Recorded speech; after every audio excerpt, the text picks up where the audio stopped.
video chiqib turib, agar действительно prezidentga haqiqatan yetib borsa, to'sqinlik qilmasa, shu loyihani qo'llab-quvvatlaydigan bo'lsa, O'zbekistonda kambag'al qolmaydi deb 100% garantiya beryapsiz hozir. To'g'rimi? Tushunishimga qaraganda hozir necha milliard haqida gapiryapsizki, bu loyihangizni Amerika sotib olmoqchi, Qozog'iston sotib olmoqchi, to'g'rimi? Lekin bu inson fidoyilik qilib O'zbekistonning kelajagi uchun mana shu loyihani o'zimizga bermoqchi bo'lyaptilar. Angliyalar, Germaniyalar, Yaponiyalar. Stol hech nima yo'q. Odamlar ishchilar shunda kiradi, o'tiradi, bo'lib chiqib ketadi. Eng zo'ri kommunal to'lovlar tekin, suv, svet tekin xalq uchun. Xalq uchun. Studentlar uchun yo'llar tekin. Bu dunyoga tanilar ekan O'zbekiston. Endi qarang, mana shunga 100% ishonchman, chunki axborotlarni men simsiz olaman. Yoshlarimizga bu eng kerakli suv bilan havoda. Balansalarga bor, kasalxonalarga bor ishlamaydi. Shuni tushunyapman, to'g'rimi? Borib o'tirmaydi. Avtomatik lekin oylik oladi. Uyda o'tirib olaveradi. Dunyoda yarataman deb harakat qilib yurgan olimlarni akamiz yaratib qo'ygan. Xullas, hurmatli Haqiqat ovozi kanalini kuzatuvchilari, bu joyda sizlardan nihoyatda qattiq podдержка kerak bo'ladi. Ya'ni kim like bosib, fikrlaringni ijobiy qilib turib, keng tarqalishiga, qolaversa boshqa bloger, jurnalistlar ham bu agar suhbat haqiqatan manfaatli bo'lsa O'zbekiston kelajagiga, sizlar bu videoni tarqatinglarki, prezidentga yetib borsin. Bu video chiqqandan keyin bo'layotgandek hayotimiz ham xavf ostida qolishini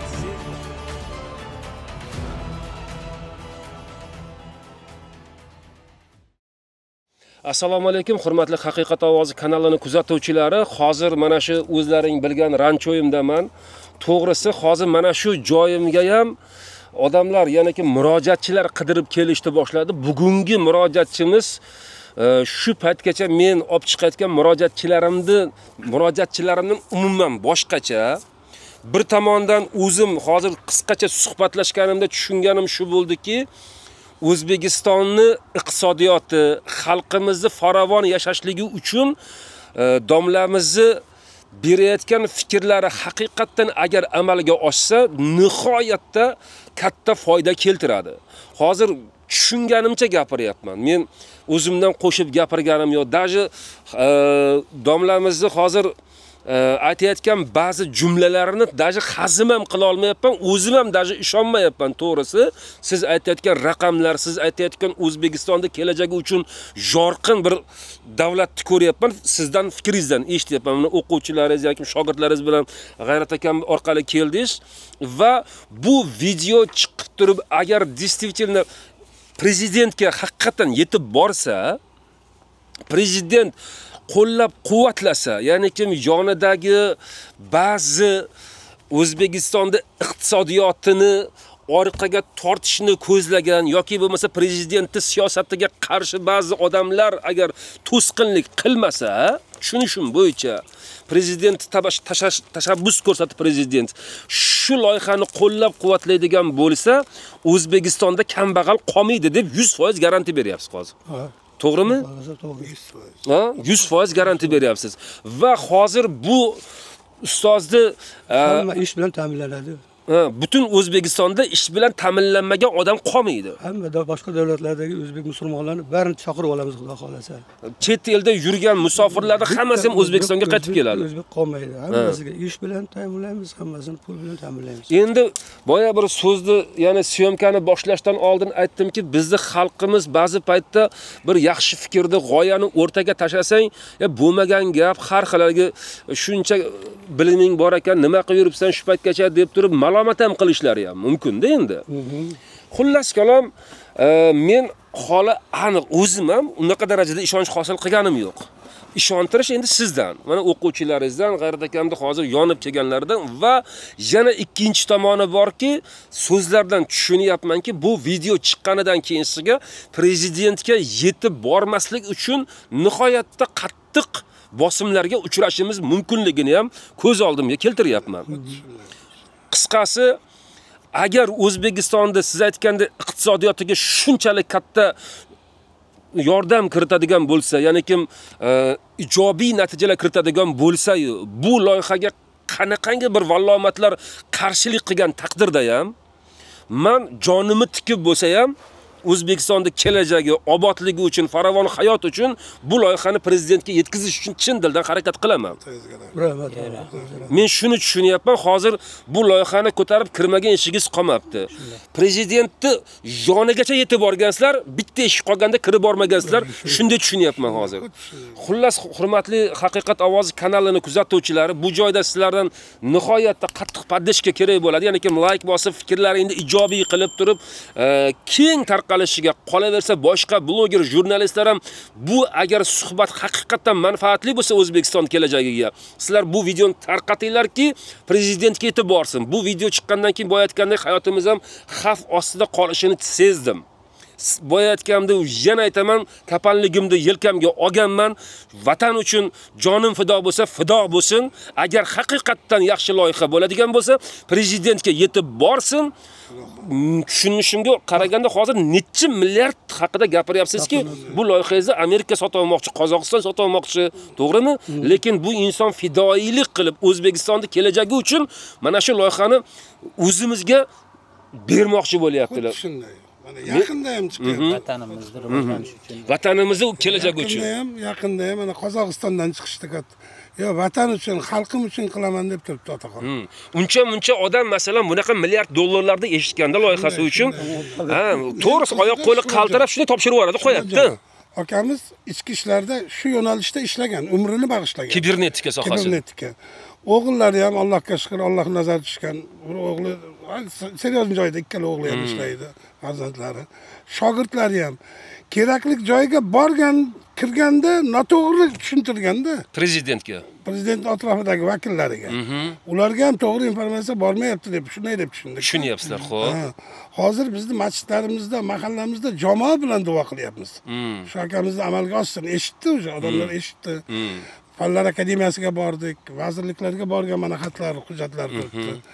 Agar bu dasturni qo'llasa, yurtboshimiz bitta telefonda boshqarar ekan. Kim qayerda qanday nafas olyapti? Eng zo'ri kommunal to'lovlar tekin, suv, svet tekin xalq uchun. Xalq uchun. Studentlar uchun yo'llar tekin. Bu dunyoga tanilar ekan O'zbekiston. Buni qanday qo'llamaymiz? Qanday bu bir marta yashaymiz. Mansab, amal hech kimga bog'lab bermagan. Xalqni o'ylayotgan yurtboshimizning atrofidagilar ham o'ylash kerak. Buni oxiriga yetkazmasak, Allohning qahri keladi, o'zimiz qiynalamiz. Shunday. Kecha bir olim akamiz aytdi akamizga, Fanlar akademiyasida. Bu narsani yostiqning tagida olib ketmoqchimisan? Ibn Sino, Al-Buxoriylar ham xalq uchun ishlatgan deb mana yuzlab. Shunday. Shuning uchun keldik mana sizdan umid qilib. Yana bir bora qaytarib aytaman, hozir bular menga syomka boshlangunga qadar shunday tushuntirish berdilarki, men bunaqangi sohalarda to'g'risi no'noqroqman, lekin sodda tilda tushunadigan bo'lsam, O'zbekistonda iqtisodiyoti gullab yashnab ketadi. Hozirgi kunda mana limit, svet, gaz, odamlar qattiq qiynalyapti, oylik yo'q. Juda ko'p yurtdoshlarimiz boshqa mamlakatlarda xor bo'lib, mardikor bo'lib yuribdi. Domlamizni mana shu loyihasi agar amalga oshadigan bo'lsa, hamma O'zbekistonga qaytib kelib, qaytanga qarzdorliklardan ham qutulib, xalq farovon yashashiga 100% men kafolat beraman deyaptilar. Va bu ma'noda bo'layotganda juda katta to'sqinliklar bo'layotganligini gapiryaptilar. Qolganini mana endi o'zlari tushuntirib beradilar. Xavf borligini ham tushunyapmiz. Ya'niki amalda mansabda o'tirganlar bu loyiha prezidentga yetib borsa, ularning rizqi tirtayishini ko'z oldimga keltiryapman-da. Nedirki mansabidan ketishi bor yoki bo'lmasa qandaydir uyda o'tirib qolishi bor. Qisqasi qolganini domlamizni o'zidan eshitamiz.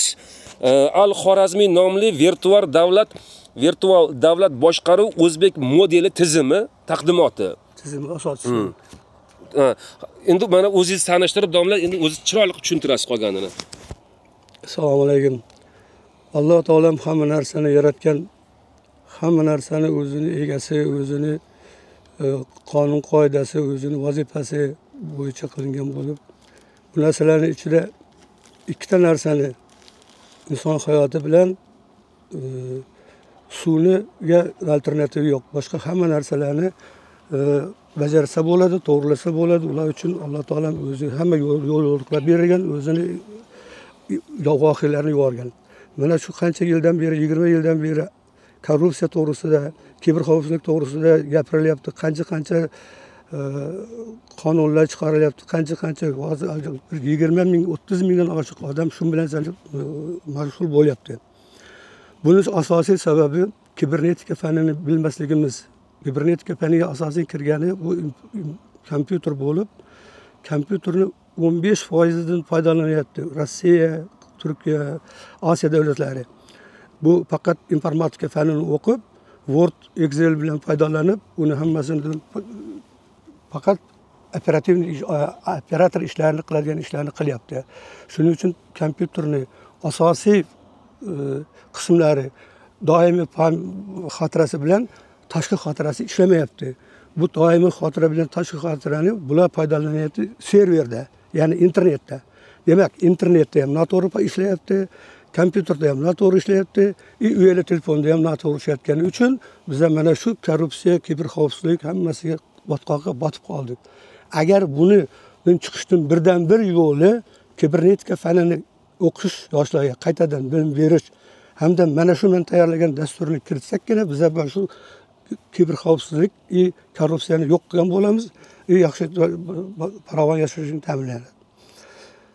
Mana shu dasturimni tayyorlashimning asosiy maqsadim, buni fundamenti, men 10-sinfda o'qib yurgan paytimda Evem Yetamashina kommunizm degan maqolani o'qiganimda, shu maqolada aytilganki, Lenindan so'ragan, qachon kommunizm bo'ladi? Mana sotsializm bo'ldi desa, Lenin aytganki, qachonki davlat rahbari texnika bilan davlatni boshqarsa, ana shunda kommunizm bo'ladi deydi.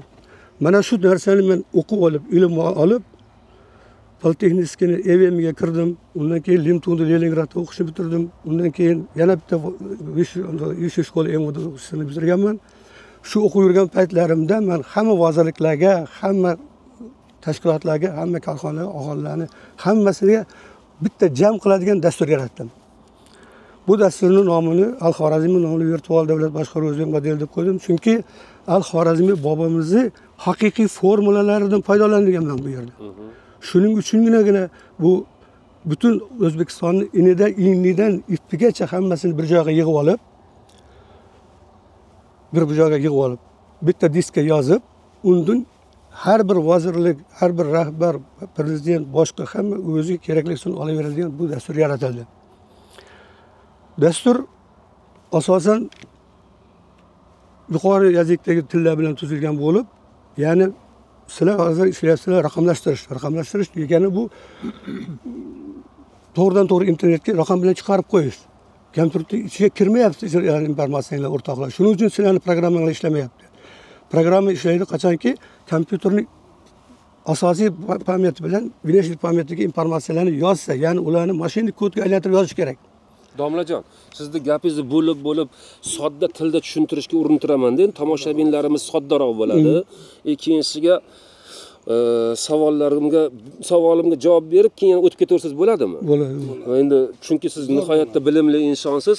Hozir bizni tomoshabinlarimizga qiziqtirgan narsa, hozir oddiy tilda tushuntiradiganimiz, haqiqatan siz mana shu aytmoqchi bo'lgan dasturingizni hayotga tatbiq qilinsa, haqiqatan ishsizlar soni 100% kami yo'qoladimi? Yo'qoladi. 100% yo'qoladi. Xo'p, uni tushundim. Haqiqatan migrant bo'lib boshqa mamlakatlarda yurgan yurtdoshlarimiz ham O'zbekistonga kelib ishli bo'ladimi? Ishli bo'ladi. 100%. Va eng kam ish Germaniya, Angliyaga o'xshab ishchi o'rin yo'q degan narsa bo'lmaydi. Ularda xuddi shu sistema ishlayapti o'rtada. Mana shu sistema ishlagani uchun Germaniya, Angliyada har haftada oila qilishadi ular, o'zi ishlayapti. Bizning bolalar qayerga borib ko'ryapti, bilmayman. Qanday boradi, o'qiyapti. Germaniyada o'qib edim deydi, Angliyada o'qib edim deydi. Qaramaydi ular. Kompyuter qanday ishlayotganini. Agar kiradigan bo'lsangiz, do'stim, organizatsiyalarga, Angliyada, Germaniyada, yoki bo'lmasam Yaponiyada stol hech nima yo'q. Odamlar, ishchilar shunda kiradi, o'tiradi, chiqib ketadi. Bizani kiring, stolning ustiga kompyuter, proyektor, boyagi printer, mana elektr tokini biz noto'g'ri foydalanyapmiz mana shu yerda. Elektr toki deganingiz. Elektr tokini, значит, agar meni programmam ishlasa, 60% iqtisod qilaman. Ya'ni bugun bir kunda 66-9 milliard kilovat soat elektr energiya bo'lsa, bu degani 60% bo'lsa, men 40 milliardni eksport 36 milliardni iqtisod qilaman. Iqtisod qilasiz. Bu degani o'zi Jizzaxlarga qaytadan teplayotgan qurish shart emas. Atomni tem bo'li kerak emas. U bo'yicha birani programmam bor, meni постоянно dvigatel qiladigan program. Uni keyingi yilga Xudo xolasa tushiramiz. Hozir biz unumli foydalanish, ya'ni odamlarni ongli bilan ishlashga o'rgatishimiz kerak. Hozir ong bilan ishlayotgan yo'q hech kim. Hamma o'ziga birinchi insonning kallasida 3 ta shar bor. Bittasida gapiradigan, o'qiydigan, bittasida gapiradigan, ikkinchisida, uchinchisida nima deydi? Yig'adigan, abrobotga qiladigan. Siz xullas kalom sizni meni programmamda Xudo xolasa qilinganda bu kompyuterning hamma qismi ishlaydi. Bu degan so'z operativniy ham, внешний память ham ishlaydi. Faqat programma deganda bular ko'p narsani tushunmaydi. Dastur deyapti. Dastur bu расписание, buni o'zining nomini qo'yish kerak. Samolyot turibdi, samolyot. Programma degani mashina tilida tuzib, assembledami, kabuldami, mashina bilan ishlab hosilni olish bu programma deyiladi. Ota, men sizga tushuntirmoqchi bo'lgan narsam asosiy masala siz meni oldimga kelganingiz, mengacha bo'lgan davrda orasida siz har bitta vazirliklarga bordingiz. O'zingizning loyihangizni ko'rsatdingiz. O'sha dasturchilar, ATchilar deylikki O'zbekistonda ta'lim tizimiga, iqtisodiyotiga, masalan, mas'ul bo'lgan shaxslar sizning programmangizni ko'rishdida, masalan, deylik. Endi sodda tushuntiradigan bo'lsak, ko'rishdida, shuningga agar haqiqatan bu prezidentga yetib borsa, prezidentga o'zi ishsiz bo'lib qolishini bilib yetkazmaydi ular. O'shani aytingda. Demoqchimanki, hozir bizning tomoshabinlarimizga mana raqamlar bor-ku, tushunarsiz. Biz bu efirimiz orqali prezidentga qisqa lo'nda qilib yetib borishini ta'minlasak, masalan, mabodo prezident qani haqiqatan gapingga javob berasanmi? Sen haqiqatan O'zbekiston iqtisodiyotini shunchalik o'zgartira olasanmi? Menga endi daskanali tushuntir deb vaqt ajratsa, shu loyihangiz bilan siz prezidentning ishonchini oqlashga, qolaversa O'zbekistonda siz aytgandek polni iqtisodiyotini 200% zo'r qilishga ishonasiz. Oddiy qilib tushuntiryapmanmi hozir? Men masalan, mana raqamlashtirilgan bu 3-o'rindamiz, 4-o'rin bosqichdamiz degan narsalar men tushunmayman-da, to'g'risi. Men tushunmagandan keyin oddiy tomoshabin ham tushunmaydi. Nima deyapti? Ertaga aytyapti, o'tiraveradi bular. Ko'p endi.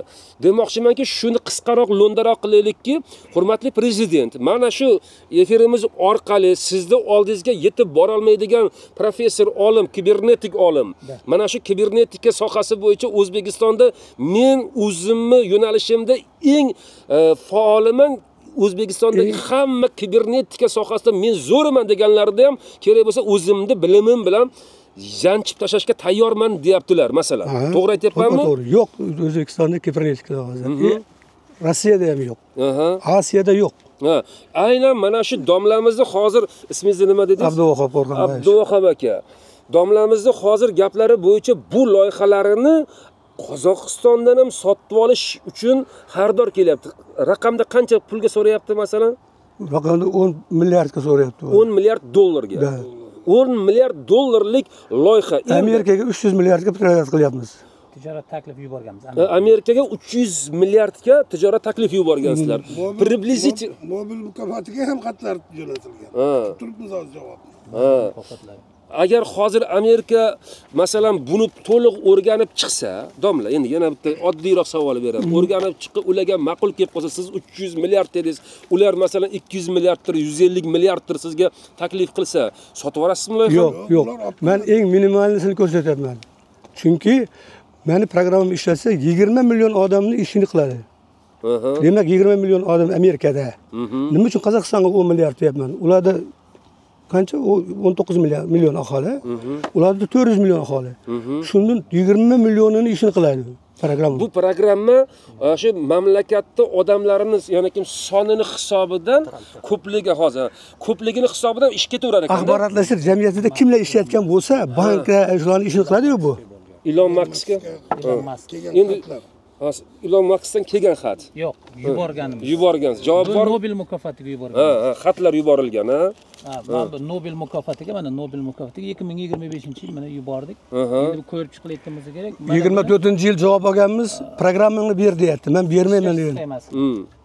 Men programma bilsam olardim bultur. Men aytdim, keyin menga aytishdiki, sen endi keyingi yilga bir yil через Akademiya nauk yuborsang, bu shunda programmangni berasan. Endi men odamlarim boyab o'shib turadigan. Yoki bo'lmasam o'zlaringda O'zbekistonda ishlab qolsa, 25-yil olasan, xudo xolasa deydi. O'zbekistonda ishlab qolsa. Endi qarang, ana shunga 100% ishonchman, chunki axborotlarni men simsiz uzatyapman. Dunyoda elektr to'qini kimsiz uzatsa, simsiz uzatsa, keyin axborotlarni simsiz uzatsa, ularga Nobel mukofoti beraman degan. Men axborotlarni simsiz uzatyapman. Simsiz elektr energiyani siz yaratdingiz hozir. Yo'q, simsiz emas, axborotlarni simsiz uzatishni. Ha, simsiz uzatish. Radio neyro tarmoqda ishlaydi meni program. Meni programmam serverda turadi. Vahob bobo 2024-ga 37 million aholi kirib, bemalol ishlayveradi tekinga. Только uyali telefon bilan. Internet tekin bo'ladi 100%. 100% tekin bo'ladi. Mana kanallarni bari bo'lmaydi. Ha, telekanallar. Ama yo'q, u telekanallar ham bo'lmaydi, televizor kanallari ham bo'lmaydi, telefon kanallari ham bo'lmaydi.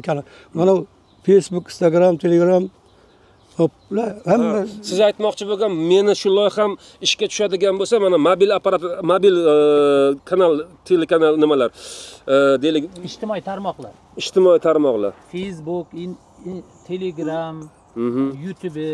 Masalan, biz hozir internet bizlarni boshqaryaptimi? Nima kelsa ko'rishga majburmiz. Abduvahab akamni meniki programma boshqaradi. Programmasi ishlasa, biz internetni boshqaramiz. O'zbekiston internetni boshqaradi, yer yuzidagi internet. Bu dunyoda birinchi. Dunyoda birinchi. Sababi bu o'zbek tilida yaratilgan. Qarang, 12 mingta dasturni bitta joyga yig'ib, ustoz 40 yildan beri yaratib, o'zbek tilida dasturlarda Al-Xorazmiy bobomizning ikkilik modelida o'sha 12 mingta dasturning platformani yaratgan. Platforma hurmatli yurtboshimiz qo'lidagi telefoni orqali 37 million aholini har bittasini ko'rib o'tiradi. Kim qayerda nima ish qilyapti? Xohlasa yurtboshimiz tashrif bilan Xitoyga borsa, mana shunday telefonni ochadi, bemalol masalan Xitoyda turib ko'raveradi. Kunlik ma'lumotlar kerak emas prezidentimizga. Masalan, hozir biz mana bu yerga Orol dengizini to'ldirish bo'yicha taklif xat yozganmiz. Masalan, o'sha paytlarda endi qaysidir vazirlikka yozganmiz. Bu yerda yozyapmiz mana, har kuni sarflanayotgan 10-15 tonna qog'ozni bir kunda sarflanayotgan. 10-15 tonna qog'ozni, 20-25% ichimlik suvini, 60% gisemni, 25-30 milliard kilovat soat elektr energiyasini iqtisod qiladi deb yozyapmiz. Demak, xat yozgan odam nuqta virguligacha javob berish kerak. Chunki ijtimoiy tarmoqqa chiqqandan keyin mana shu narsalarga javob berish kerak. Lekin yurtboshimizga bu narsalar yetib bormayapti. Mana shu vaqtgacha ustozimiz bilan mana bu haqida 10 ta kitob yozib qo'yamiz. 10 ta tayyor. Programmalar ham tayyor. Programmalar ham internetda tayyor. Ortiq programma tayyor. Lekin sentyabrdan kiritinglar deb iltimos qilib bordim oliy ta'lim vaziriga. Mana qarang, informatika fanini ham maktabda o'qiyapti. Ham xuddi shuni institutda o'qishyapti. Institut o'qiyapti. Otangizga rahmat. Повторение deyiladi bizlar tilimizda. Shunday. 200 marta pul to'lanyapti bularga. Bunga kibernetik kirish kerak deb 8 yildan beri gapiraman. Meni kitobim chiqarilaring, berlaring akademikligini. O'qisin bolalar deyapman. Yo'q, ishlab turibdi. Bermasligining sababi nima edi? Siz nimada tushunasiz? Bermasligining sababi mana shu hammasi keyin yana bermasligi nima? Men shunday tushundim. Xo'sh, qani? To'g'ri, mansab, amal, boylik hech kimga bog'lab berilmagan Shuhratjon. Bu xalq yurtboshimizga gap yo'q. Hamma tomondan oshdi, erkinlik, madrasalar, masjidlar qurilyotibdi. Rahmat, otasiga rahmat. Butun dunyo. Lekin atrofidagilarni bilmayman, bu abadiy o'tiraman bu mansabda deb o'ylayman. Yoshlarimizga bu eng kerakli suv bilan havoday. Hozir bitta narsa aytay, o'zim savollaringizga javob berishim. Va siz aytyapsiz, nimaga yurmayapti, nimaga bormayapti deysiz. Chunki qarang do'stim, konkret gapirish to'g'ri keladi. Men misol uchun direktorman yoki bo'lsam vazirman. Atiga men o'zimni jiyanimni qo'yib qo'yganman. U yerga institutni bitirganman, selfonni bitirganman, qaramayman. Kompyuter bilasan bilaman. U maktabda o'rganib kelgan. Ana endi u meni xatim borsa prezident olyapti, yo prezident olmayapti, vazir olyapti, o'qiydi-da, va atma yuborar Ahmedga deydi. Ahmedov qarab o'qiydi-da, buni joni chiqib ketadi. Chunki eng oxiri yig'lab borib menga aytadi, bizga kibernetik o'qitmagan domlalar nima qilaylik deydi. Даже aqli yetmaydi demoqchimiz. Aqli yetmaydigan uchun shu chiqmayapsiz ular. Hozir mana buni mana siz gapiryapsiz, mana eshitadi odamlar ko'p narsa bo'ladi. Aqli yetmaydi ko'pchilikni. Majburmi shuni aytishga? Yig'ilishlar qilgan. Akamiz rasxodlar qilgan 8 ming 10 ming dollarlab. Yig'ilishlar, uyushmalar hammasi havoda qolib ketdi. Aprobatsiya qilaman, taqdimot qilaman. Foydasi bo'lmayapti. Ha, mana endi bo'lmasa tushuntirib bering. Ma'nosini tushundim. Asosiysi, hurmatli yurtdoshlar, hozir bu raqamlarni eshitib, bunaqangi loyihalarni kelajagini ko'z oldimga keltirib, yurtimizni haqiqiy jannat hisobida his qilyapman-da. Buning uchun hozir haqiqatdan-da boyatganda tanish, bilish, jiyan, bola battarlar bilan mansabni egallab olganlar yo'l bermaydigan bo'lsa, biz uje katta bir odamlarga shu panja uradigandek bo'layapmiz-da. Bizni hozir bu efirimizdan keyinsiga nedirki uje jog'imizni yopish uchun har qanday hujum yoki bosim bo'lishligini ko'z oldimga keltiryapman. Aytib qo'yay, bundan oldin ham aytganman, yurtimda kelajak uchun men to'q odamman, qornim to'q, ustim bu. Allohimga beadad shukr, lekin kelajakdan qo'rqqanim uchun, bolalarimga yaxshi vatan qolishligi uchun o'zimni jonimni fido qilishga tayyor insonman. Agar menga bitta gap bo'ladigan bo'lsa, bilinglarki, hozir shunaqa tushunyapman-da. Endi to'g'risi, bilinglarki, mana shuni orqasidan qattiq bosim bo'lgan bo'lishi mumkin yoki boshqa tomonlama aylantirib kelayotgan bo'lishi ham mumkin. Lekin prezidentga yetib borishlik uchun jonimni fido qilaman. Prezidentga yetib borgandan keyinsiga prezident bu narsani ko'rib turib, O'zbekistonda iqtisodiyoti misli ko'rilmagan darajada o'zgaradigan bo'lsa, shu yo'lda jonimiz fido xullas qoladi. Biz hozir terroristlik qilganimiz yo'q. Biz qanaqadir odamlarni ongsizlantirish, manqurtlashtirish haqida gapni gapirmayapmiz. Qaytanga sharoiti yaxshi bo'lish. To'g'ri tushuning, hurmatli prezident. Menga kuniga borku 500 dan 600 ta odam yig'lab telefon qiladi. Nochorlikdan, qiyinchilikdan, uy yo'qligidan, kasallikdan, dori-darmondan, svetga pul yetmayotganligidan, umuman tizimda boyagi tadbirkorlik masalasidan, shuncha masalalarda bu insonlar shetdan yo'l bosib kelib tasavvur qilinglar, poytaxtda javobini topa olmagan, inshaalloh buni nima deydim, o'zimizni pirxona deymizmi, Allohda bir mana shunaqa bir o'rmon xo'jaligida masalan oddiygina joyda gapirgan gapimiz prezident ketib qolardi. Inshaalloh Xudo xolasa bir natija bo'lib xalqimizga birinchi qadamni qo'yib berarmiz. Avvalo Xudo. Shuning uchun endi men ixtirosga berilishga majburman. Bunaqa narsa eshitgandan keyin jim tura olmayman xullas kalom. Bu dasturni to'g'risida ko'p yaxshi gapirildi-yu, lekin qanaqa qilib tuzilgan, qanday ishlash prinsipini men sizlarga qisqacha tushuntirib bermoqchiman. Ya'ni bu dastur ASEM rejasiga tuzilgan bo'lib, har bir tashkilot aholilar uchun 5 tadan iborat cho'ntak kompyuter xotirasida joylashtirganman. Birinchi cho'ntakda har bir aholini, tashkilotni hisob raqamlari bo'yicha ketayotgan moliya xarajatlari olib boriladi. Kirim chiqimi, qancha borganlari hammasi birinchi o'zaqada shu bizda yaratgan platformamiz. Monitor zapis bo'lsa bo'ladi. Monitor o'zini zapis qilsa bo'ladi. Zapis bormi? Mana shu bizlarda yaratgan platformamiz. Ya'ni hozir ustozimiz aytayotgan platforma mana shu hisoblanadi. Mana bu tashkilot deganda biz bunda butun mana 37 million oshiq fuqarolarga kod berib qo'yamiz hozir. Faqat hozir yurtboshimizdan ruxsat bo'lsa, o'sha 37 million aholining ism familiyasini kiritsak, bu yerda hozirgi o'zimizda tilga aytganda glavniy jurnalimiz bu. Glavniy jurnalimiz mana shu tashkilot mana bu platformasi hisoblanadi. Bu yerda mana hozir 3, 6, 9, 12, 15 ta dasturimiz yaratilgan o'sha platformani ichida. Mana shu 5 ta yacheyka ajratilgan har bir odam uchun, har bir tashkilot uchun birinchi yacheykada hisob raqami, pullar boradi. Mana moliyaviy sotsiyanasi. Mana hammasi, ya'ni glavniy kiniga deymiz, bu shuni o'chib qo'yiladi. Istagan korxonani, istagan odamni moliyaviy sotsiyanasini ko'rish mumkin bu programma bilan. Birinchi programma. Ikkinchi programma bu kadr. Shaxsiy tartib bo'yicha mana shu yerda 37 million aholini hammasini oilaviy sharoiti, sostavi, oilasi, qisqasi nima o'qigan, butun anketa bilim darajasi, bilim darajasi, anketni dandilar shunda. Analitikasi xullas ko'rinadi. Ko'rinadi. Ya'ni 3-ustunda, 3-strokda meditsina. Bunda butun ambulatorniy kartochka kompyuterda olib boriladi. Har bir fuqaro uchun. Hozir 30 mingdan ko'p odam registraturada o'tirib, bayog'i yo'qlama qilib, pana qilib o'tirsa, olib ko'p vaqt ketib, kasalni o'tiradi. Bu narsa yo'q bo'ladi-da, bu kompyuterda bo'ladi. Agar men kasal bo'lsam, borsam, doktorga kirishim, to'g'ri, tutmasdan doktorga kiraman. Doktor so'raydi meni hisob raqamini aytsam ursa, meni butun sog'lig'im to'g'risida ma'lumotlarni berib chiqadi. Meni дополнительный analiz o'tirish shart emas, sразу lecheniya ko'taradi buni paydo tomonlar. Endiki bu programma ishlatsa, xudo xolasa, hamma odamlarni uyga borib lechet qilinadi doktorlar. Amerikaga o'xshab. Dorisi bilan tekin bo'ladi. Kompyuterda hammasi yozilib qo'yilgan bo'ladi, kasallik to'g'risida. 96 mingta kasallik to'g'risida hamma donilar turibdi.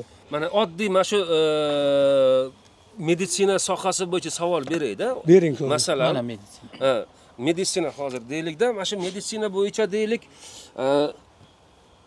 bu dastur ishga tushsa, oddiy meditsina tilida gapiradiganmiz, dastur ishga tushadigan bo'lsa, millionlagan o'sha meditsina xodimlari ishsiz qoladi. Yo'q. Undaqa emas, masalan, o'sha больницаlarga bor, kasalxonalarga bor ishlamaydi. Shuni tushunyapman, to'g'rimi? Borib o'tirmaydi. Avtomatik lekin oylik oladi. Uyda o'tirib olaveradi. Olaveradi. Ha. Bu uyga borib tuzatadi. Endi ishini so'rang. Ishi qanday ish? Hozir. Bu deganimki, faqat bugun 3 million raddom operatsiya qiladiganlar boradi. Bularning unaqasi bor. Boshqani hammasini uyda lechit qiladi. Germaniya, Angliya o'xshagan. Men tushunyapman. Hozir men endi oddiy tilda tushunib olayda, qolganlarga tushunarli bo'lishi. Demoqchimanki, masalan, har kuni ertalab oddiy hamshira ham, pol yuguvchi ham yo'l kirasini sarflab o'sha kasalxonaga boradi, ishini bajaradi, kechqurun tili osilib qaytib keladi, uyda ro'zg'origa ovqat qiladi ayollarda, masalan, oddiy misol deyapman-da endi. Qishloqchas qancha to'q, qancha narsa ketyapti. Ular shuncha harakat qilib turib, deylikki, какой-то 1,5 million, 2 million oylik oladi. Endi bu dastur ishga tushgandan keyinsiga ular uyda o'tirib, po telefonim o'sha kasal bo'layotgan bo'lsa, shunday направление uydan chiqib boraverar ekanda, uyga borib davolab keladi. Lekin oylik undan 2 barobar yoki 3 barobar ko'p. 3 barobar ko'p bo'ladi. Necha barobar? 3 barobar. 3 barobar ko'p oylik oladi. Hozirgidan 3 barobar ko'p oladi. Ana buni endi men shunaqa jaydari tilda shunday tushunyapman. Endi bu loyihaga yuqorida o'tirguvchi amaldor, mansabdorlar, ya'ni ki eng yuqorida o'tirguvchilar qarshilik qilayotganligini ma'nosini tushunishga harakat qilyapman. O'zimni aqlim yetganicha. Ular bizga qaraganda juda katta joylarga masalan til so'zi o'tadi, amali kursisi bor. Da? Endi to'g'ri o'ylayapmanmi hozir? Kursisi borda bu loyihani kiritsa, ularni boyagi hozirgi egallab turgan mansabi ma'lum bir ma'noda xalqchil bo'lib pasayadi. Oylik daromadi-chi ularda keyinsiga? Oylik daromadi yuqori bo'ladi. Lekin yuqori bo'ladi. Yuqori bo'ladi. Mana o'sha ham nima deydi? Pag'ana ko'tarilishi ham yuqori bo'ladi. Bo'ladi, ha? Ular o'sha narsani ular men tushungansam ular tushunmayaptimi? Ular ta'sir qilmaydi. Undan oshig'i ilm bilan zanimatsiya qiladi. Masalan, uyda o'tirib bemalol vaqti bo'ladi. Ilm bilan zanimatsiya qiladi ko'pchiligi. Vaqti bo'ladi, bemalol o'zini ishini ham qilaveradi. Bitta prezident o'zi butun O'zbekiston 37 million xalqni bittada ko'rib turgan 40 minutda tushunib yetadigan bo'lsa, falajina qanaqaligini tushunib yetadigan bo'lsa, hech kim o'g'irlig'ini qilmaydi. Vazirda o'rinbosarlar uyi boyatganda, vazirliklarda katta-katta lavozimlarda o'tirganlar ham boyagi mashinaga, shofyorga alohida pul to'lamaydi. Yoqilg'iga pul sarflamaydi davlat budjetidan, to'g'rimi? Ekologiyaga 95% zo'r bo'ladi deyapman. Ekologiya. O'yda turgandan keyin 3,5 million mashina to'xtaydi. 3,5 million. Ana. Rahbarlarni tashiydi unda. 3,5 million mashina. Keyin shahar ichida transport tekin bo'lgandan keyin qancha million student. Ana chasnalar to'xtaydi. Buni hammasi iqtisod. O'zi yaxshi pul olgandan keyin nima qiladi u taksichilik qilib? Hozir mana ofitserga men chiqdim pensiyaga, menga 4 million beryapti. Men ishlasam 12 million olardim. Endi men pensiyaga chiqsam 12 million olaveraman, Amerikaga o'xshab. Angliyaga o'xshab. Shu loyiha ishga tushsa. Nima joyda pensiyaga chiqsa, shu oylig'ini chiqadi. o'zbeklar. Mana shunda. Endi hozir buni nimasi qarab turing, endi aytadi. Qayerdan olasan pulni? Men raqamni oshiraverman, og'ayin. Pul kiraveradi, bemalol. Niyatlar. Vaqtda turibdi menda prihodda. Kompyuterda turibdi. U bir so'm chiqa olmaydi hech kim oshiqi bilan. Xullas ustoz Domlajon, sizni prezident yana bitta shu joyi, yana bittasi to'g'ri, misol uchun operatsiyalar qilayotgan bo'lsa hozir katta pul sarflab televideniya qilib ulg'ayapti. Unaqa bo'lmaydi. Mana shunga xizmat qilib olasiz. Galereya olgandan keyin Vahoboboga nagruziya qilsangiz o'zi O'zbekistonni ko'raveradi. Butun vazirliklar bemalol ko'radi. Qoraqalpoqda bo'layotgan operatsiyalarni, keyin mana qurilish zdaniyalarni, fermer xo'jaliklarini ana ularni hammasini mana programma oladi. Hammasini ko'rib turadi. Kim ishlayapti? Xo'p, hozir tushunyapman. Juda bir aytyapman. Dunyoda Shuhratjon, dunyoda yarataman deb harakat qilib yurgan olimlarni akamiz yaratib qo'ygan. Bularga endi qarang, siz aytyapsiz yana. Aytingiz, sizda spetsialist yo'qmi? Men aytdim, Germaniyada, Isroilda, Amerikada, Germaniyada bor degan. Menga o'xshagan spetsialistlar. Ular prezidentga qilmaydi programma. Chunki u prezidentga qilsa yonidagilar uni yo'q qiladi. Birinchidan, bir. Ikkinchidan, bu prezident uncha pulni bera olmaydi. Hozir 300 milliardni bera olmaydi. Tushundim. Xo'p. Shu uchun ular qilmaydi. Ularga yaxshi bir kompaniyani qilib olib, mana shunda yashaydi, hammasini parki bor. Menga ham interpretasiya qilyapti, misol uchun, men qilib bering programma. Dedim, yo'q. Bizda qilsak bo'lmaydi bunday programma. Nimaga? Korrupsiya bo'laveradi. Hozir meni qilmoqchi, mana 1 million odam bilan 18 trillion rasod qilib 2030-yilgacha. Bular deyapti. Qarang, buxgalterlarni, iqtisodchilarni xitrligini. Kelinglar integratsiyada ishlaymiz deydi. Integratsiyada ishlaymiz degani o'zbekchasi, birgalikda o'g'irlik qilamiz degani. Menda bu buxgalterning o'rniga kompyuter programma ishlaydi. Chotka, kerak yo'q. U buxgalter endi nauka bilan zanimatsa qilsin. Oilaning 3 barobar ko'paysin. Xususan nauka. Ilm bilan o'zini soha. Qilmaya o'tib ketaversin umrining oxirigacha. Beraveramiz buni, qo'rqmaymiz. Lekin narushiyni qilmasa bo'ldi. Xo'p.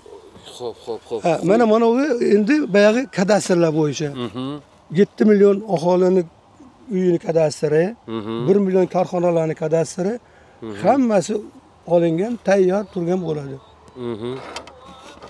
Qani buni bironta ochib ko'rsating endi, mana nima qilmayapti-ku, o'ziga qaratib oching o'zi. Shu ochib chunki bitta misol keltiramiz. Misol bilan ochib ko'rsating endi. Mana kadastrda Abdulla Bakan o'zi. Pavel Dorb yaratgan Telegram ham shuning ichida bor. Kim? Pavel Dorb yaratgan Telegram bor-ku. Mana shu programma ichida bor-da. Mana qarang. Mana bu yerdan yer kadastri bo'yicha. Telefoningizga o'zingizni, mana hozir kadastr xodimlari 937-qonun bo'yicha yerlarda yana ro'yxatdan boshqatdan o'tkazib yuribdi hozirgacha kunda. Tushundim. Lekin mana hozir bizda shunday sistema bo'layapti. Boya o'shancha sizga mana buni bir tushunib olishingizni xohlagan edim boya. Mana bunga e'tibor qilmadik-da. Men prosta e'tibor qilgan bilan tushunmayman-da, chunki o'zi so'zda videoda tushuntirib berasiz deb nima qilib qo'ya qoldim-da, to'g'risi. E'tibor qilmadik-da, shunday o'tib ketdik-da bunga. Mana bunga o'tib ketdik. Mana qog'ozda yaxshi ko'rinadi. Bor, qog'ozda bor. Qog'ozda ko'rsating-da. Mana shu. Bundan keyin. Bu emas. Qog'ozda emas, telefon. Bu o'zi yaxshi ko'rinadi. Ha, mana qarang. Bo'ldi, xo'p. Qarang-da mana. Biz hozir qilayotgan dasturimiz mahalla, tuman, viloyat, respublika keyin yurtboshimizga. Ya'ni bu dastur 70-90-yillarga to'g'ri kelgan SSR paytda qilingan, o'sha SSR davrida qancha davlat ishtirok etgan bo'lsa 15 ta respublika. O'sha 15 ta respublikadan Ukrainadan tashqari barchasi hozir ham o'sha 70-90-yillarga to'g'ri kelib turibmiz. O'sha yillari dasturi asosida bugun 2025-yilda ishlayapmiz demoqchi bo'lyapmiz. O'sha paytdagi hozir texnik обеспечение, lekin верхний уровень. Endi qarang. Endi u paytda mana akademik Qorin Niyoziy, Vosil Qobulov akademiklar ustozlari tayyorlab bo'lgan o'sha paytda. Keyin SSR Rossiyani kontrrazvedkasi kelganda bizda kibernetika universitetimizda yo'qotib yuborgan. Ya'ni bizda internetdan noto'g'ri foydalanish uchun bizda O'zbekistondagi internetlarda bir-biriga noto'g'ri ulab qo'ygandan keyin internet ham kelmagan. Endi bitta narsani aytish kerakki, mana shu bayog'i aytdim-ku. 91-yil, 93-yilda Akademiya naukka fizikda o'tirdi. Bekzat Fiziklar. matematikani yo'q qilib. Bari fiziklar egallayapti, matematik bizani haydavardi. Meni xatosi shu. Texnik обеспечение ketdi osmonga uchib. Mata обеспечение o'ldi. Mata обеспечение eng gadrosi menda qoldi mana. Yadrosi. Men shu yerda ishlaganman. Tekstil kombinatida ishlayapti meni zadachalarim.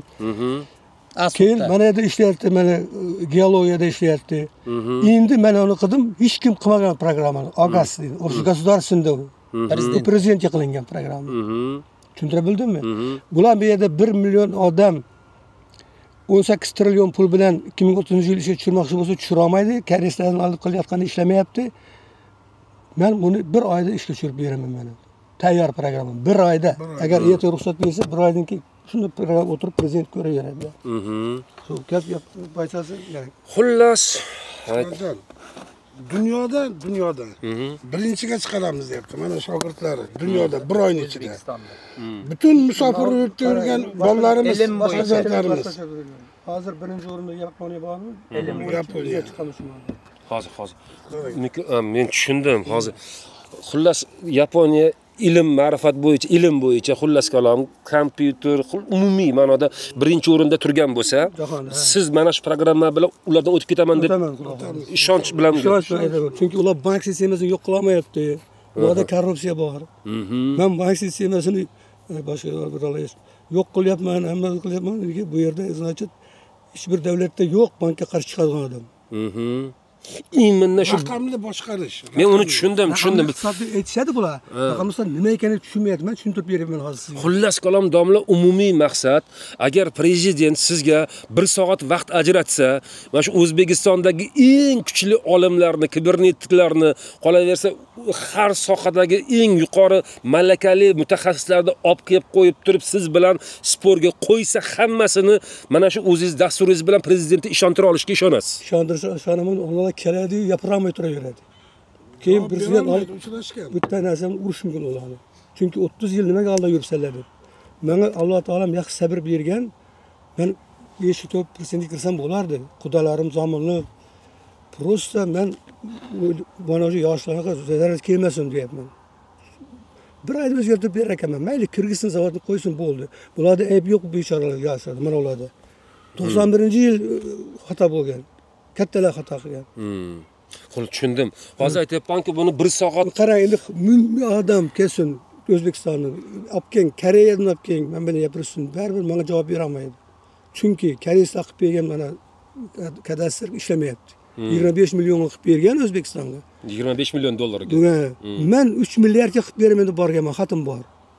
3 milliard so'mga. Mana turib chiqadilar hammasi mana. Xullas, ma'nosini tushundim. Endi boya aytganimdek, bizniki haligi ijtimoiy tarmoq bo'lganligi uchun qisqa lo'nda bo'lsa, bitta so'z bilan hurmatli prezident, agar bu videoni ko'rib turib, chaqir shunaqa bizning yurtimizda shu haqiqatan iqtisodiyotni birinchi o'ringa olib chiqadigan olim bor ekanu deb chaqirsa, har qanday dunyodagi eng zo'r mutaxassislarni olib kelib qo'yib turib siz bilan sportlashtirsa, siz o'sha sportda yutib chiqishingizga ishonyapsiz. Ishonaman. Chunki men programmamni ishlatsam, bular qilaman, yozyapman. Hech bir davlatda yo'q deb.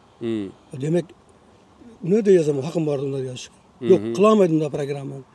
U programmamiz bo'lishi mumkin. Lekin endi meni algoritmni tuza olmaydi ular. Men Al-Xorazmiyning formulalariga ishongan odamman. Bu sizlarning yozsa Al-Xorazmiyni faqat birchasini o'rganyapti.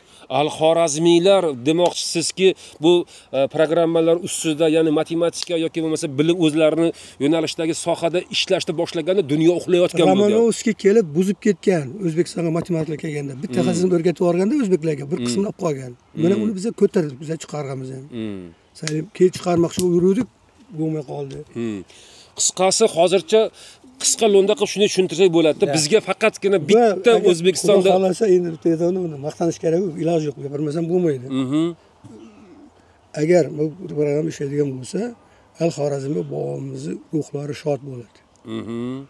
Chunki imkoni Qorniyoziy, Hosil Qobulovlarni u bechoralar kurashib o'tib ketdi. Hozir mana iqtisodchilar turib olib, domenni qo'yib oladi. Sharaf Xo'jayev egallab olib to'g'anoq bo'lib ishlatmay turibdi. Tushunadi. 2000-yil kibernetika fanni egallashiligini.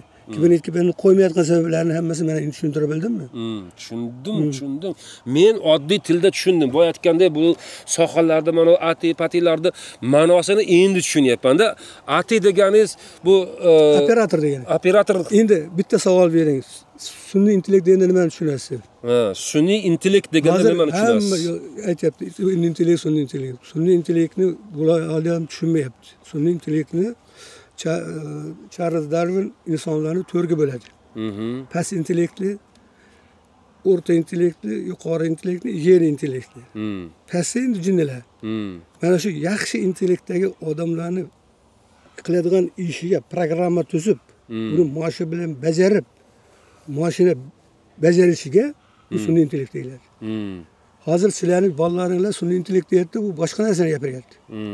Rosa ekranda klaviaturada kirgizib olib, shlambonni ko'targani ham sun'iy intellekt, numerasi qo'ygani ham sun'iy intellekt emas. Ana Elon Musk gapiryapti, maqtanib, Elon Musk u fizik u. Maksim ana Oleg Burov ham, keyin Pavel Burov, keyin Mark Zuckerberglar, ular fiziklar. Ular internetda yacheyka ochib olib, gastiniца ochib olib, sizlarga o'xshaganlarni qo'yib, pulini olyapti. Shunday. Shuning uchun milliarder ular. Xo'p, ana endi qarang. Ular fiziklar, ular programmist emas. Ular internetni noto'g'ri foydalanyapti. Men to'g'ri foydalanyapman. Nimaga endi domla hozir tabiiy savollar tug'iladi, shu paytgacha shuncha bilimimizni yuzaga chiqaradigan O'zbekistonda birorta odam topilmadimi? Men qancha millionlari bilan yurdim, generallari bilan yurdim, hammasi bo'lmaydi. Mana qarang og'ayni. Yo, endi meni ishontirib qo'ydi-siz-u demoqchiman, ertaga ular xato topsa deysizmi? Topolmaydi. Chunki ishlayapti u programma. Yo'q, tayyor programma. Ruxsat topolmaydi. Bir oyning ichida hammasi. Ruxsat berishiga nima qarshilik? Siz masalan o'zingiz programmani bunday bo'lyapti, Shuhratjon. Mana men gapiray. Men hozir yugurib yuribman, mana bir oydan oshdi. Tashqariga bordim. Vazirlar, o'zimning akam bor, Issiqboy Jo'rayev, xalq ta'limi vaziri bo'lgan. O'tgan kun uchrashtirdim. Dodamizga aytdi, yostiqning tagida olib ketmang bu narsani. Al-Buxoriy, Beruniylar ham xalq uchun ishlatgan, ishlating deb. Mana tushundim. Men aytmoqchi bo'lganligim, tushunsa ham tushunmaslikka oladi. Yo bo'lsa bilmadim, nimadan qo'rqadi. Bu yurtboshimizga suv bilan havoday kerak. Qancha yoshlarimiz musofirliklarda yuribdi. Hozir aytdimki, bir netni unutmagan biz tushunmaymiz desa nima deysin? Tushunmaydi. Yig'laverib, uyga kelib xotinimni qo'yib turibdi. Men qo'l qo'ymovdim-da, javob berish kerak-ku prezident xatiga. Yo'q, hozir demoqchiman-da. Endi qarang, nima ruxsat bermayapti degan yana bir narsa aytay. Endi bunda chaqirib olib, bu og'ayni bitta joyimda qo'yib, buyruq bilan ishga kirsin desa, keyin bir pastda o'zimning odamlarim bor. Vazirliklarga boradi. Bir kunda o'rgatadi, bir kunda. Bo'ldi, ishga tushadi bu. Xo'p, hozir boya aytganingizdek, so'zni boshida gapirganimizdek, xavflilik darajasi ham bor bu chiqayotgan videoyimizni deyapsiz. Masalanki, buni ko'pchilik o'sha prezidentga yaqin bo'lgan odamlar xabari bor, lekin prezidentga yetkazmadi. Endi meni umid qilib, meni oldimga keldi shu yerda shag'i demoqchimanki, shu ijtimoiy tarmoq orqali haqiqatan xalqimiz qo'llab-quvvatlab, tarqatib, boshqa bo'lib prezidentga yetib borsa-yu, demoqchimanki, prezident qo'llab-quvvatlasa, katta shu bilan O'zbekiston amalga oshadi. O'sha qarshilik qilayotganlar, masalanda, qarshilik qilayotganlarni boya o'zini mansabidan, amaldan ham cho'chidi deylik ham. Shunaqa ham deylik, masalan. Xo'sh. Hamma vazir yesam, ichsam, bo'lsam deb bo'ladi, to'g'rimi? Minsam mashinaga. Yo'q, uni ham qorni to'q bo'lsa, buni ham xalqda ham qorni to'q bo'lsa, ularga nima ziyon? Endi bularga mana naborot oyliklar oshadi. Naborot ishlarni bularga programma tayyorlab bergan, дополнительный cho'ntakka pul topib kirgizadigan davlat shunaqa kirgiza olmaydi. Mana qarang, endi aytadiman. Tushunib keladi-da, bittasi aytadi, bizlarning rizqimizni qilib qo'ygan bu odam. Qanaqa rizq? Rizqini oylangni olyapsan-ku, bu rizq emas-ku. Ya men oddiy qilib tushuntiradigan gapingizni bo'ldim yana. Qisqa olaman-da endi. Prezident boya aytganimizdek milliardlab pulni olyapti, kerak bo'lsa qarzga olyapti-da, mana shu ITni, ya'ni yo'nalishni rivojlantir deyapti, ularga milliardlab pul ajratyapti. Ta'lim sohasida milliardlab pul ajratyapti. Men qishloq xo'jaligi sohasiga milliardlab pul ajratyapti-da, o'shani to joyiga eng quyi qatlamga yetib kelguniga qadar qanchasi cho'ntakka. Hali bir arava tarvuzni xalqqa borib bersa, bittasi yetib kelyapti-ku, o'sha ma'nodagi aytgandek, o'sha yo'l-yo'lakay nafsi uchun yeydiganlar to'sqinlik qilayotganga o'xshab tuyulyapti. Shundaymi? Men oddiy tushunyapman-da. Xullas qisqasi tushundim. Men demoqchimanki, qisqa lo'nda qilib turib yetkazaylik, jaydari tilda xalq tushunsin, yuqoridagilar tushunsin. Prezident mana shu loyihani ko'rishi uchun hurmatli xalq, hurmatli bloger, jurnalistlar tarqatinglar, televideniyaga chaqiringlar otaxonni. Mana shu bironta gap bo'ladigan bo'lsa, xavflilik darajasi haqida gapirdingiz-ku, men boya aytgandek, kapanlik yelkamda turibdi. Yurt uchun agar mana shu loyiha foydasi tegadigan bo'lsa, jonim qurbon bo'lsin, lekin menga nimadir bo'layotgan bo'lsa, otaxonga yordam qilishlik uchun butun O'zbekiston oyoqqa turinglar. Prezidentga yetib borsin. Prezidentga yetib borgandan keyin inshaalloh Xudo xolasa biz qurbon bo'lsak ham mana shu loyiha ishga tushib xalq inshaalloh, agar men hozir ham unchalik ishonganim yo'q, lekin bilimingiz darajasida boya aytganda uyirim bo'lganingizdan, ko'zingizdan, shashtingizdan, shaqacha kelganingizdan aytayapmanki, prezidentga yetib borib bu narsa amalga oshib hayotga tatbiq etilib xalqimiz yashash darajasi farovon bo'lsa, jonimiz qurbon bo'lsin. Inshaalloh. Ana qarangda, gapni boshlanishidan, sizlar kompyuterdan noto'g'ri foydalansa, internetdan noto'g'ri foydalansa, real telefondan noto'g'ri foydalansa desam, butun bo'yin joni chiqib ketadi. Chunki u o'g'li, qizi hamma zo'r aytishlik meni deydi boshqa. Qanday uyali telefondan noto'g'ri foydalanadi? Bu uyali telefon emas, bu cho'ntak kompyuteri. Bu kuchli narsa. Bu 6-pokoleniya deyiladi. Buni sumkadasiga olib tashlaysiz, vahobabaga ulanasiz, bu tekinga ishlayveradi. Mana misol uchun Putin nimaga telefon tutmaydi? Putin tutgan kuni dronda uradi. Hozir prezidentingizni o'zimiz prezidentimiz kelib yurganini men Afrikada bari ko'rib turibdi. Meni hammasini, menda sumkada yo'q, meni bilmaydi. Men o'zimdagilar bilan bemalol gapirishaveraman. Telefonam hammasi men shunda. Demak, men qarang, shu hamma kanallarni yo'q qildim men. Mana buni aytadi. Rossiya VPN platformasiga 60 milliard pul beryapti, blokировка qilib berishga, yo'q qilishga emas. Qarang, agar men unga aytsam, men sana programma qilib beraman, 60 milliardni oldiga yana bittadan qo'yib 160 milliard beradi mana. Chunki ular bilmaydi bunday programma qilishimiz bizga. Yana bir tavsiya. Men nima uchun bu yildan boshlab chiqyapman? Yoshim ketyapti, men bir narsa olishim kerak og'ayni. Tushundingizmi? Ya u tomonga ya bu tomonga. Chunki bu mehnatim. Agar xullas kalom prezidentgacha bu narsa yetib bormayotgan bo'lsa, mana shu loyihani O'zbekiston uchun emas, boshqa mamlakat uchun sotib olish ham mumkin deb o'sha paymona to'lganligidan aytmoqchi bo'lib turibsiz. Endi bo'ldi-da, o'zi chiqardik, bo'ldi, kerak yo'q. Men Amerikaga ketyapti, boshqa boradi. Endi bu maydasi yo'q. Ketdi, yo'latildi. Agar undan oldin siz prezident bilan uchrasiz, O'zbekiston uchun mana shu narsani yaratib berasiz. U pul, men shuncha kim kelsa kattalik qiladi, davlatga keladi-ku, to'g'rimi? Конечно. Bo'ldi, tushundim. Mana shu ana endi qarang, og'ayni. Mana bu mayda-chuyda do'g'orlarni faqat bizning O'zbekistonga yengil sanoat, qishloq xo'jaligi vazirligi, qurilish vazirligi, oziq-ovqat vazirligi, shular kerak, boshqasini kerak yo'q. Tabiiy boyligimiz qoladi. Biz ilm bilan pul olamiz. Mana 10 milliard Qozog'istonga biz 10 milliard pul bilasizmi qancha O'zbekistonni hozirgi 40% undaqasi byudjet. Yana Turkmaniston bo'lgasa, o'sha bir pasda 50 milliard olamiz. 50 milliard yetadi bizga. Ota, sizning so'zingizni yana bir bor aytyapmanki, tushundim. Nauka bo'yicha biz mana bitta narsa ayting. Putin yadro bombasi bilan olamayaptimi? Nauka bo'yicha u narsani olamiz biz O'zbekiston davlatni. Inshaalloh, Xudo xolasa. Inshaalloh. Shuning uchun bu narsaga shunda kirishib, havo qilish kerak emas. Iloji boricha bir yo'l bilan yetkazib, uni kamroq gap qilish kerak. Shu men shuning uchun hozir aytayapmanki, sizning ta'limotingiz bo'yicha hamma narsani o'rganadigan bo'lsam, efirga sig'maydi-da, vaqtga sig'maydi. Qisqa lo'nda prezident bilan siz nedirki uchrasiz, olam Guliston, O'zbekiston jannat makonligiga haqiqatan keng xalq, butun dunyo amin bo'ladi. Taqdimot qilishga chaqiring, bir taqdimot qilib beraylik deb ishlashini ko'rsatamiz biz. Tushundim. Bo'ldi, rahmat. Buni endi tushunmagan odam ham tushunib bo'ldi shekilli. Qisqa lo'nda jaydaricharoq tushuntirdim-da, to'g'ri nima qilyapman-da.